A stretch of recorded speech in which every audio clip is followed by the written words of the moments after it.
So I watched the Dungeons and Dragons movie today and I liked it, but it felt like it was missing something.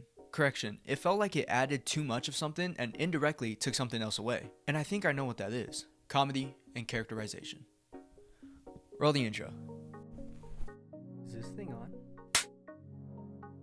Now, to make this whole idea easier to grasp, I'm going to compare the first Lord of the Rings movie and the 2023 version of Dungeons and Dragons. Now, you may be asking, why not all three Lord of the Rings movies? Well, that's because Dungeons and Dragons has only had this one movie, so it hasn't had the opportunity to properly flesh out its characters and its world as if, it had three movies just like Lord of the Rings. And another question you may have is it going to be unfair that Lord of the Rings is based off of a book and Dungeons and Dragons is based off of a game? And I'm gonna say no, because I'm specifically talking about how the films themselves presented their tones and their characters in their movies. But if you're still not convinced and saying something like, well, Dungeons and Dragons isn't about the characters, it's just about playing, it's not the movie's fault. Let me ask someone who's actually played D&D to get an insight on what they think about that comment. Come with me. I have a question. What's your opinion on the people's argument when they say that Dungeons and Dragons and Lord of the Rings cannot be compared because Lord of the Rings is based off of a book series while Dungeons and Dragons is based off a game? Therefore, the movie shouldn't be held to the standards of a story-centric film or has the story listed as a strong suit of the film. That's a great question. When we look at D&D, that world is, when you start a game, you start from scratch. You develop who your character is, whether it's a race or a class or who they are, and as you progress through the game, you develop that character. So basically, their life story is wide open for you to develop. You mold it to how you want it to be. So that's my opinion. Cool. Thank you so much for your time. I'll let you do your thing now. So now that we got that over with, let's examine how fantasy movies went from this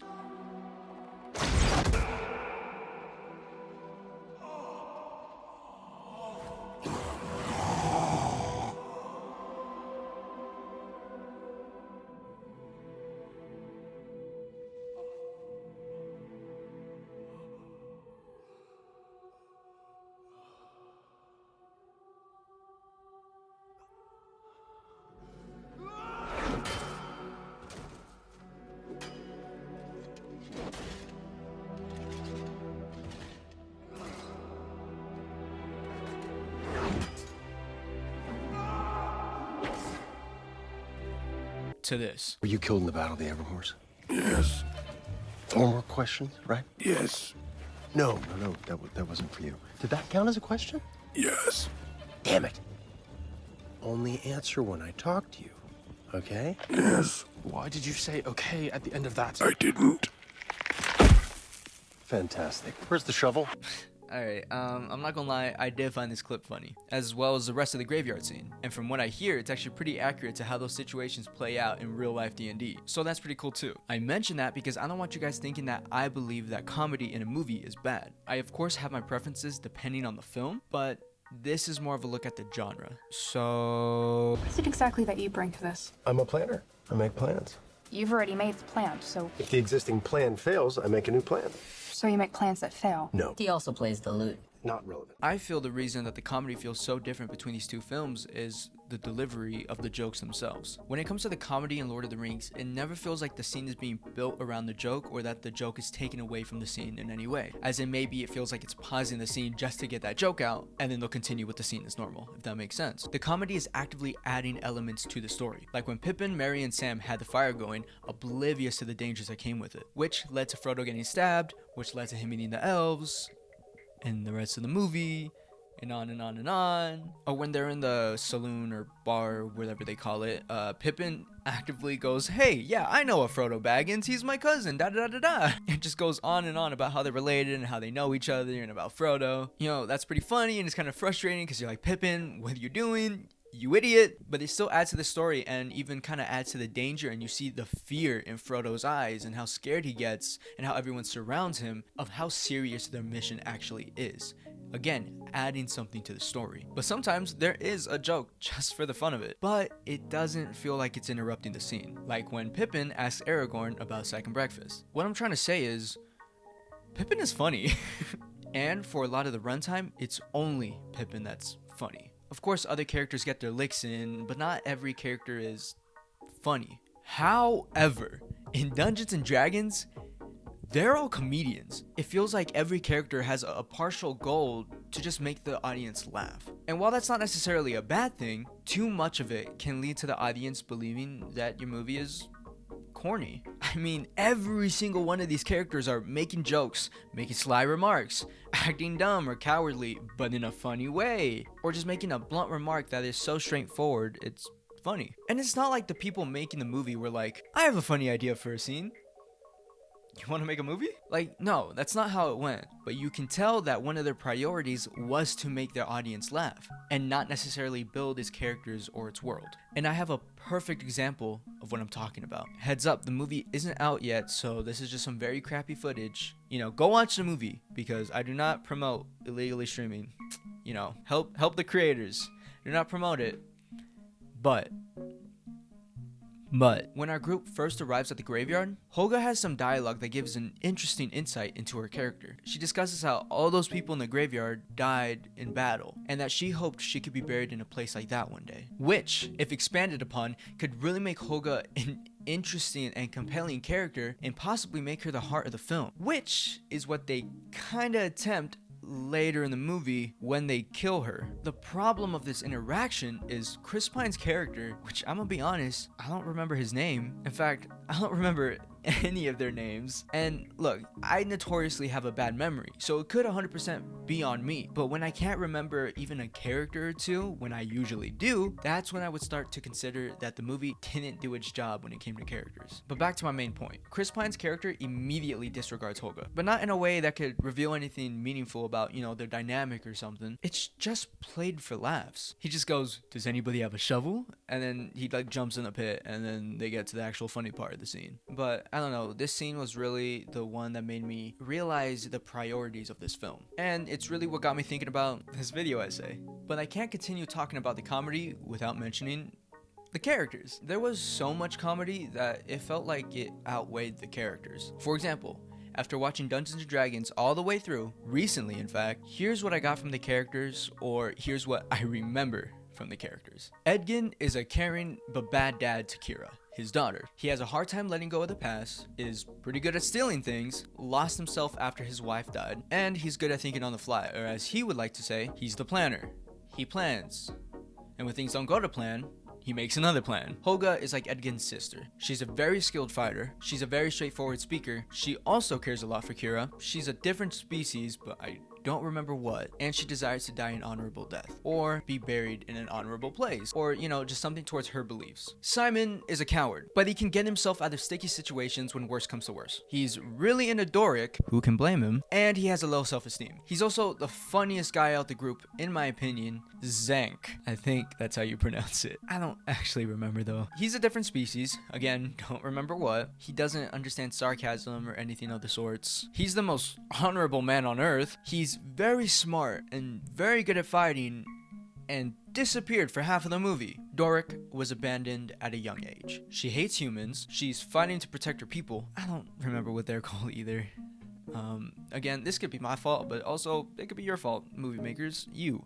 That's on you, maybe on me, but that's on you too. Simon makes her sad. She can shapeshift, and she loves to say exactly what's on her mind or how she's feeling at any point in time. Usually saying things like, you humans are so selfish. Ugh, that's such a human thing to do. And I never trust a human. And look, this isn't me trying to actively hate on the movie, but this is genuinely all I remember. I'm sure that there's more, but this movie has a really bad habit of exposition dumping. They also love to tell and not show, which if you haven't been in a writing class or haven't been to any English class, telling not showing is when, instead of creating an interesting scene where a reader or a viewer can, you know, watch it play out and try to pick apart how characters are feeling or just understand the situation, the characters in the story just explain exactly when, why, and how they are feeling and all that jazz. This makes for a really boring watch at times. Maybe not for everyone, but for many, exposition dumps gives the audience time to just zone out because it's not that interesting. For example, here are some things I picked up on while watching Lord of the Rings. It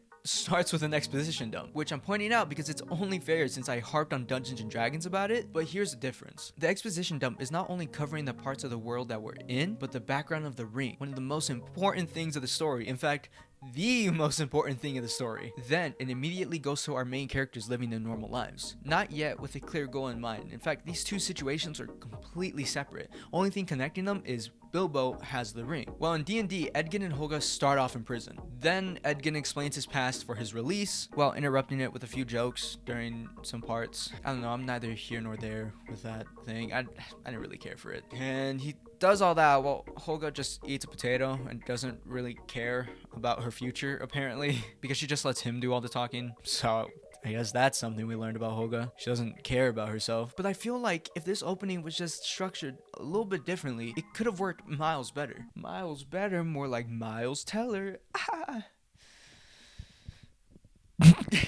Maybe if the movie started with the exposition dump and revealed why they're in prison, it could have worked, because then at least the exposition is the first thing the audience experiences. Instead of just starting in prison, explaining backstory, then back to prison, then escaping prison, it kind of just felt so jumbled. With Lord of the Rings, the exposition dump and background had nothing to do with Frodo or the rest of our characters. So it didn't feel as if we were just jumping around for whatever the script needed at that point in time. So the transitions feel more smooth and the exposition doesn't seem as exposition-y. Now let's go over some of the things I learned while watching Lord of the Rings. Sam is shy and unsure of himself. We can start piecing this together when Frodo goes to tell Sam to dance with a girl, and Sam dances around the request. He also seems to be very close with Frodo. Bilbo is an adventurer and possibly misses those days. He also seems to be a good storyteller / communicator. We can come to this conclusion as during the community event, Bilbo is just telling stories about his past to the children. He's also clearly being influenced by the ring and has trouble letting it go. Frodo is Bilbo's nephew that he took in because his parents died. And he seems to be a fairly average hobbit. You know, he cares for his uncles and his friends, he admires Gandalf, and has a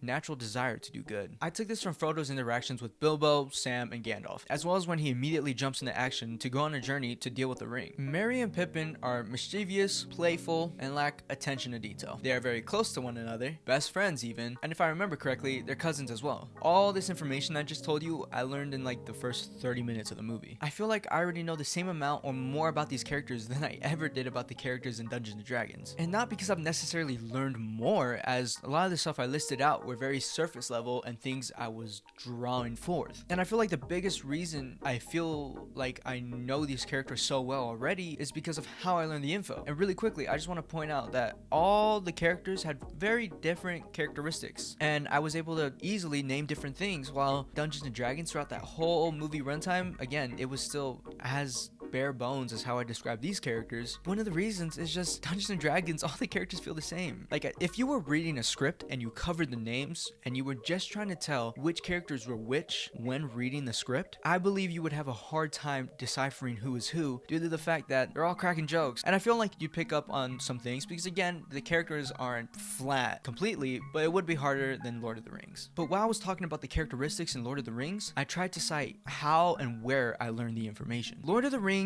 had subtext, while Dungeons & Dragons relied on exposition. The audience is much less likely to retain the information. I think one of the most important parts of how Lord of the Rings delivers his information is they don't spell things out for you. You, as a viewer, are in charge of discovering these characters as they feed you bits of information. This makes the experience much more engaging and entertaining as a whole, and indirectly makes you feel more connected to the characters because you feel like you're getting to know them. And this pattern only continues as the movies progress. And the comedy doesn't help. It's actively taking time away from the possible character-centric moments and devaluing the moments we already had. And I think this pattern is all too common within fantasy films and cinema as a whole. Movies are no longer a journey for a viewer to experience, and instead have turned into what is essentially a quick fix of dopamine, which, don't get me wrong, can have its place in entertainment, and it does, but it's as if the filmmaker swayed too far and started to treat its audience as if they couldn't handle anything but comedy. And it's like they feel like they have to hold your hand and explain the story and the characters step by step so you could understand. It's almost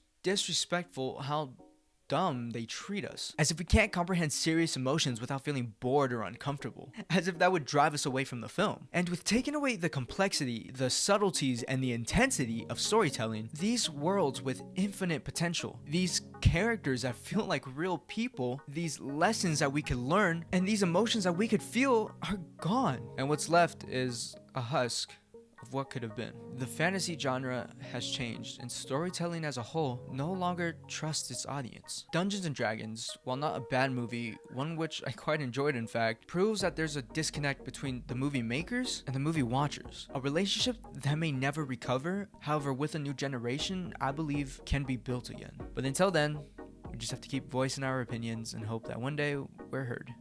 This is Grand Average Films. Have a good day.